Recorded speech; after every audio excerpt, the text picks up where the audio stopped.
আসসালামু আলাইকুম, কি অবস্থা সবার? রাস্তাটা নতুন না? হ্যাঁ, অবশ্যই নতুন। চলে আসছি পাবনায়। আমি এখন আছি ঈশ্বরদীতে, পাবনার। আমার বন্ধু মেহেদির বাসায় ঘুরতে আসছি। আমাদের ভার্সিটি ক্লাস শুরু হবে দুদিন পর থেকে। তো ভাবলাম যে দুই ফ্রেন্ড একসাথে ব্যাক করি ভার্সিটিতে। পরে ঘুরতে এসে বললাম পাবনাতে। এখন হচ্ছে মেহেদির এলাকায় আমি একটু ঘুরছি। সামনে আপনাদেরকে একটা জায়গায় ঘোরাবার জন্য নিয়ে যাচ্ছি আর কি। চলেন একসাথে যাই, ঘুরি, চিল করি। জানি না ভয়েসের কি অবস্থা বা কথাবার্তা কেমন শোনা যাইতেছে। আর ক্যামেরা অ্যাঙ্গেল আমার প্রতিদিনই ঝামেলা হইতেছে। আমি প্রফেশনাল না, তো তাই ক্যামেরা অ্যাঙ্গেলের ঝামেলাগুলো ঠিক করতে পারতেছি না। আর এই এলাকাটা পুরা নিরিবিলি। ঈশ্বরদী এলাকাটা আসলে অনেক সুন্দর। আমি বের হয়েছিলাম তখন, ক্যামেরা ছাড়া বের হয়েছিলাম, তো তো আশেপাশের ভিউ গুলো আপনাদের দেখাইতে পারি নাই।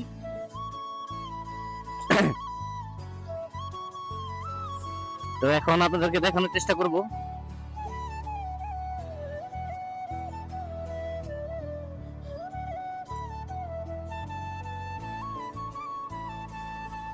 এ হচ্ছে গ্রামীণ এলাকা, একটু হচ্ছে গ্রামীণ এলাকা। তো ভালো লাগছে ঘুরতে। আর ভিতর এই শহর দিকে ঢুকবো একটু পরে। আবার যা দেখলাম, পাবনার মানুষ মনে হয় অনেক বড় লোক সবাই।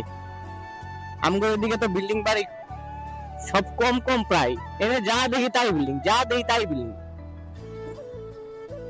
সব বড় লোক। সব বড় লোক এক লোকে পাবনায় থাকে। ঠিক আছে, আপনাদের সাথে সামনে আবার দেখা হচ্ছে। তো এই রোডটা হচ্ছে সোজা রূপপুর পারমাণবিক বিদ্যুৎ কেন্দ্রের সামনে যায়। আর ওদিক দিয়ে ঈশ্বরদী শেষ করে কুষ্টিয়া দিয়ে বের হয়ে যায়। এই রোডে হার্ডিং ব্রিজ। চলুন আজকে আপনাদের হার্ডিং ব্রিজ থেকে শুরু করে সবই দেখাবো, একসাথে ঘুরবো। পাবনার ব্লগ থাকবে আরো 2 দিন, কারণ পাবনায় আমি আরো 2 দিন আছি। পাবনায় এই 2 দিনে অনেক কিছু ঘোরার চেষ্টা করবো। পাবনার যত সুন্দর সুন্দর জায়গা আছে সবই ঘোরার চেষ্টা করবো ইনশাল্লাহ।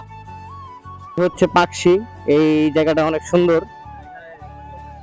এইখানে আমরা একটু বসার জন্য আসলাম, যে নিরিবিলি জায়গা। আগে এখানে উত্তরবঙ্গে যত ট্রেন ছিল সব কিছুর মেন পয়েন্ট ছিল এখানে। ঈশ্বরদী থেকে পাবনার মেন শহর দিকে ঢুকতেছি। দেখি একটু ঘুরবো। সারাদিনই ঘুরতেছি, ঘোরার মজাই আলাদা। এই পাবনা শহরটা আসলে অনেক সুন্দর।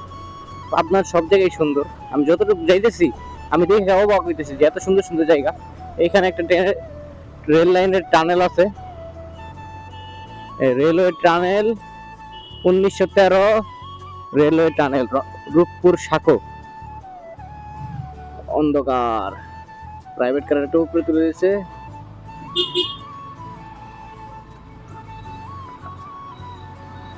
এই সেই টানেল দিয়ে বের হতলাম। ওই যে রূপপুর পারমাণবিক বিদ্যুৎ কেন্দ্র, এই সেই রূপপুর পারমাণবিক বিদ্যুৎ কেন্দ্র।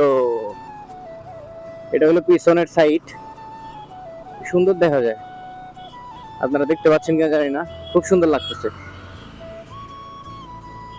আবার এই বিদ্যুৎ কেন্দ্রের পিছনে আমার বন্ধুর বাসা, তো তাই জন্য আমরা এই পিছন দিয়ে বের হইলাম। এখন যাচ্ছি পাবনায়। এখন মেইন রোডে উঠে গেছি, এখন পাবনার দিকে ঢুকবো।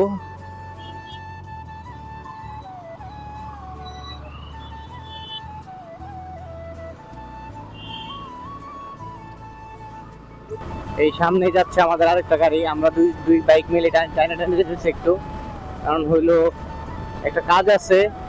আর প্লাস আমরা একটা রিসোর্ট ঘুরতে যাচ্ছি। তো স্বপ্নদ্বীপ রিসোর্টটা ঘুরতে গেছিলাম, কিন্তু আজকে রাশিয়ানরা ফুল ব্লক। ওরা শনিবার তো আজকে ছুটির দিন, তাই রাশিয়ানরা বুক করে রাখছে। বাঙালি ঢোকা নিষেধ। তো আমরা যাচ্ছি রূপকথা রিসোর্টে, ইকো রিসোর্টে। তো সেখানে নাকি বাঙালি ঢোকা যাবে শুনলাম ফোন দিয়ে।